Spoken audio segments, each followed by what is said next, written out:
தமிழக அரசியல்ல கிட்டத்தட்ட எல்லா பெரிய கட்சிகளும் ஒரு வழியா தங்களுடைய கூட்டணியை முடிவு செஞ்சுட்டாங்க.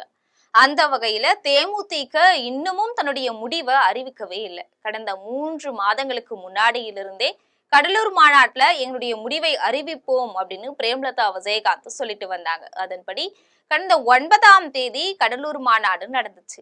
இதுல கூட்டணி பற்றி முடிவு எடுத்துட்டோம், ஆனா இப்போ அறிவிக்க போறது கிடையாது அப்படின்னு தெரிவிச்சாரு. இந்த நிலையில அதிமுக மற்றும் திமுக ஆகிய மிகப்பெரிய கட்சிகள் தங்களுடைய கூட்டணிகளை இறுதி முடிவு செஞ்சுட்டாங்க. ஆனா தேமுதிக இன்னமும் தங்களுடைய முடிவை அறிவிக்கவே இல்லை. இதோடைய பின்னணியில பிரேமலதா பேசும் பேரத்துக்கு எந்த கட்சியும் முன்வரல அப்படிங்கிறது தான் முக்கிய தகவலா பார்க்கப்படுது. இது பற்றி ஜெம் தொலைக்காட்சி வழங்கும் சிறப்பு செய்தி தொகுப்பை இப்போது பார்க்கலாம்.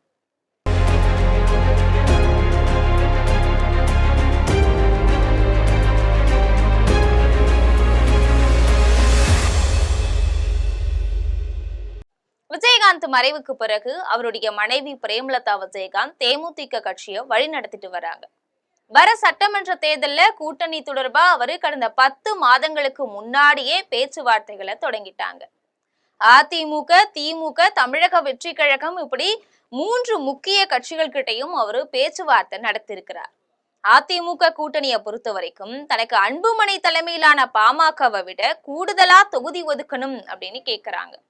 அதாவது குறைந்தபட்சம் 19 தொகுதிகளும் ஒரு ராஜ்யசபா பதவியும் எதிர்பார்க்கிறார். இது மட்டும் இல்லாம கூட்டணியில இணையறதா இருந்தா 3 அமைச்சர் பதவிகளும் தன்னுடைய கட்சிக்கு வழங்கணும் அப்படின்னு கேக்குறாங்க.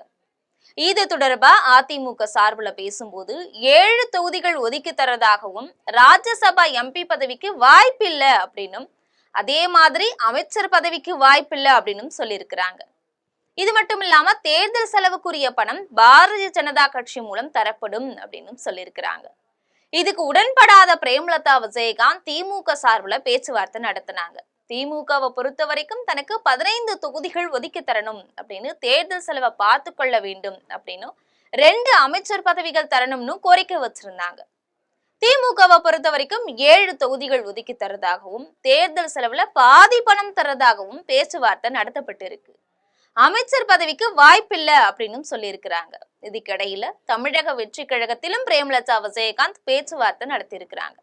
தமிழக வெற்றி கழகத்தை பொறுத்த வரைக்கும் 40 தொகுதிகள் ஒதுக்கி தர வேண்டும், 3 அமைச்சர் பதவிகள் தர வேண்டும், தேர்தல் செலவுக்கு உரிய பணம் தரப்பட வேண்டும் அப்படின்னு கோரிக்கை வச்சிருக்கிறாங்க. அந்த வகையில தமிழக வெற்றி கழகத்துடன் இன்னமும் பேச்சுவார்த்தை முடியல. கரூர் சம்பவம் தொடர்பா விஜய் டெல்லிக்கு போயிட்டு வரதால சரியான முடிவு இன்னும் எட்டப்படல. இப்போ தேமுதிகவை பொறுத்த வரைக்கும் 1% குறைவாதான் வாக்கு வங்கி இருக்கு. இருந்தாலும் பிரேமலதா விஜயகாந்த் அளவுக்கும் அதிகமான கோரிக்கைகளை வச்சுட்டு வராங்க.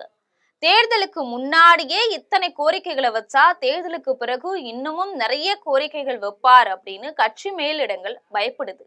இதன் காரணமா தான் தேமுதிக கூட்டணி நிலவரம் இழுபறியா காணப்படுது. இருந்தாலும் கடைசி கட்டமா பிரேமலதா விஜயகாந்த் திமுக தரப்புல இணையலாம் அப்படின்னு எதிர்பார்க்கப்படுது. இது போன்ற அரசியல் செய்திகளை தெரிந்து கொள்ள ஜெம் தொலைக்காட்சியுடன் எப்பொழுதும் தொடர்பில் இருங்கள். நன்றி, வணக்கம்.